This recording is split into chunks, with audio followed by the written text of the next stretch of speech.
کیا آپ نے کبھی کسی ماں کو دیکھا ہے جو اپنے چاروں بیٹوں کو موت کے منہ میں بھیج کر بھی خوش ہو؟ نہیں نا؟ لیکن اسلام کی تاریخ میں ایک ماں ایسی ضرور تھی۔ حضرت خنسا رضی اللہ عنہ ایک بہادر اور با ایمان عورت تھی۔ جب اسلام کے لیے جنگ کا وقت آیا تو ان کے چاروں بیٹے جہاد میں جانے لگے۔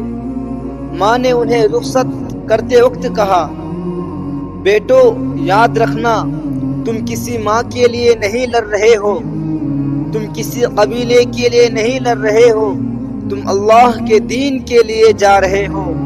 اگر تم واپس آئے تو میں منہ نہ دکھا سکوں گی، اور اگر شہید ہو گئے تو جنت میں تمہارے ساتھ ملوں گی۔